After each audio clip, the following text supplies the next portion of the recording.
So as I climb the rating ladder in chess.com, I obviously get harder and harder opponents. And so recently I've been able to beat a 1600 with what I think is a pretty interesting game. So hopefully you can learn a couple of things from this game. Without further ado, let's crack on and let's get into the game.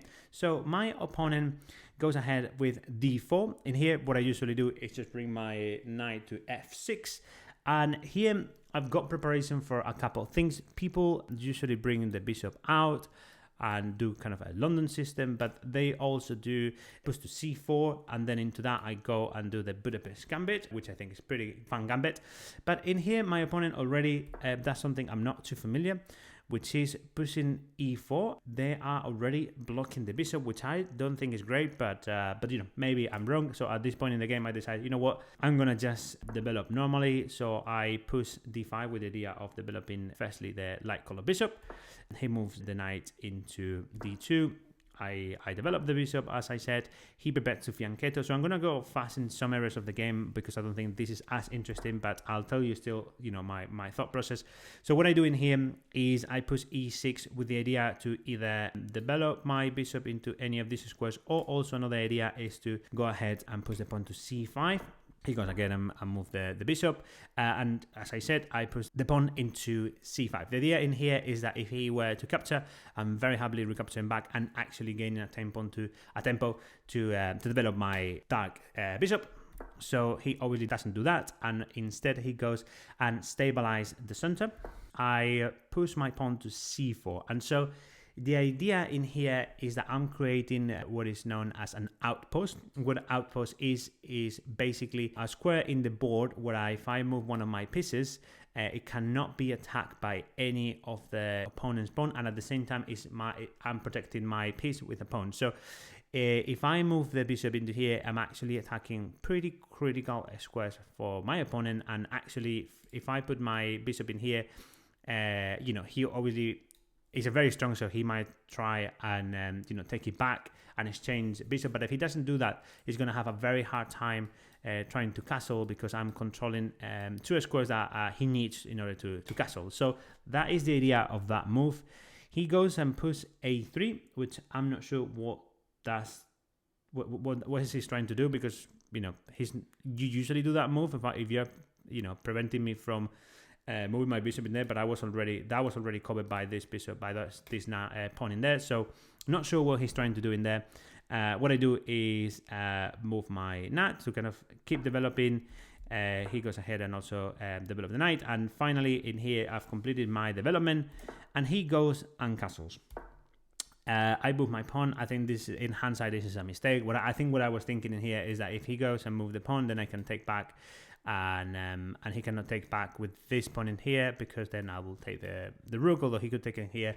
But basically, that's what I was thinking. In hindsight, that is a mistake, because if he puts the pawn into here, I can just take en passant. Maybe I just missed that in the game.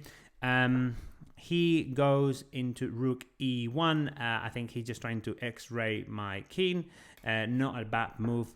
And then I push h5. The idea is I'm going to start to mobilize all of my pieces towards the king side, something that I like to do and leads to very fun games. He pushes b3. And so in here, what I'm thinking is I don't want to take, because if I take, then he captures back with the knight, and he actually puts his knight into a better position. What I think is a better position, because he's attacking two nice squares in the board. This one and also here, which he will then have an outpost, as I was mentioning before. I can capture back with the bishop, but yeah, I think that's a better position, because currently where the knight is, it was, you know, he couldn't move into here. So I don't think I want to capture back, but equally I don't want him to capture me, because then I recapture back, I open the bishop, and at the same time he gets a pawn because he has it with the knight. So that's the kind of what is going through my head at this point. What I do then is I go ahead and stabilize by pushing my pawn and protecting that pawn.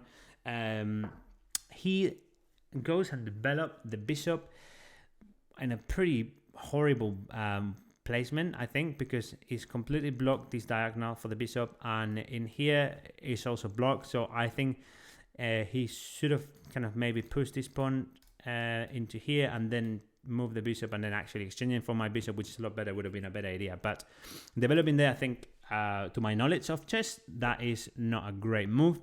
I keep the idea of pushing pawns towards the king, and he goes and develop the knight. But I think, again, that is not a great move, because what I do is, push back the knight. He doesn't have a better square to go. In some cases, that is not a terrible move if you've moved a piece and then back, if you've kind of forced the opponent to do a move he didn't want to do. But actually in here, I'm more than happy to push my pawns, because that was my initial idea. So I think that is just a waste of tempo for him.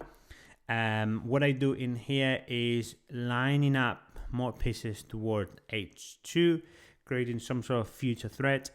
And he goes and puts the pawn to f4.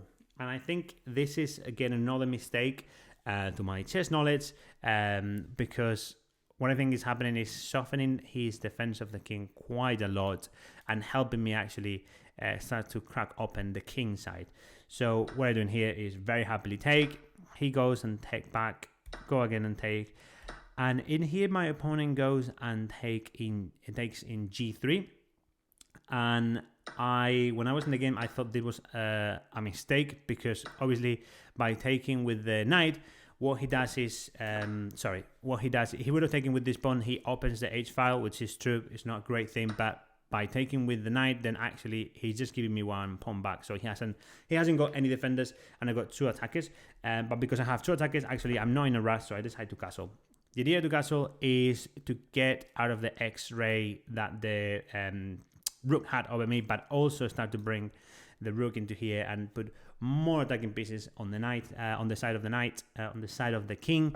So he pushes a pawn to b4, and I think, again, another mistake to what I understand, because I just push a4, and actually I am closing all the pawns in here, and actually I feel like my king in this position is pretty safe. So he goes and moves the queen, potentially protecting the pawn, but it's not, because I have two attackers. So I go and take the pawn that I knew I could take in at any point.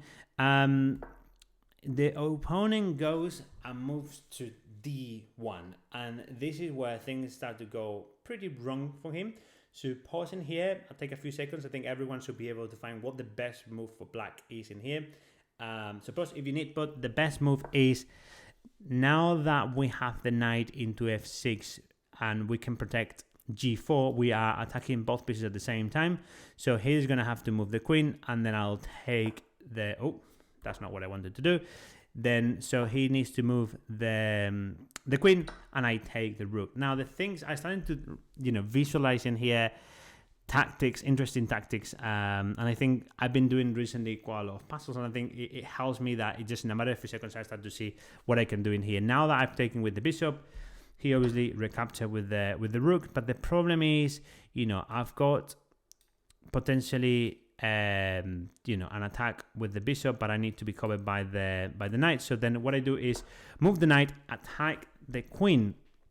Now in here, he moves the queen to f3, giving me the chance to attack the king with e3, and that is pretty much winning instantly for white. It would have been slightly better for him to move to e1, but before I kind of explore e1, in here I attack, and so where can the king go? Not many places. So there is three moves that my opponent can do. He can move to h1, which is instant checkmate in h2. My opponent can also go to f1, which leads to a fork in here, attacking both the king and the queen and winning the queen for free. And the other move is to take the bishop, because at least that way he gains a bishop for a queen, obviously massively losing, but that is what my opponent does. So I go and take, and at this point I'm +9. So I mean, the game lasts a few more moves, but obviously my opponent is pretty low. So in here I just decide my tactic is let's just trade everything, because I'm going to be winning. I want to build both rooks into here, but he goes on defense with the knight. So then I decide to actually just bring the rook and x-ray the king. he moves his knight into there, but again, I just go and trade. I'm just trying to trade everything. He covers with the rook. I take there, and here my opponent resigns, right? So I just think the way I won, it's just my opponent made a couple of mistakes that led to a tactic that I saw, but also this idea of me moving all the pieces towards the king side that I don't think he defended particularly well. But if I could just for a second go back to this point in here where I said there is just a slightly better move in here, which is the queen, instead of moving to f3, moving to h2 in here. I'm still winning, but I think it's slightly harder for me to kind of get an instant win, or he has more resources to defend, so he can move into here. I can take, so obviously I'm winning because I'm basically very on top of the king, because I've removed all the defenses, but it leads to a more difficult position for me to win, whereas moving the queen to where he did in f3, it just allows he has to take the bishop, because otherwise I go and fork. So pretty interesting game. Hope that you enjoy it and find a couple of interesting things. But that's all I want to say for today. Thank you very much, and catch you soon.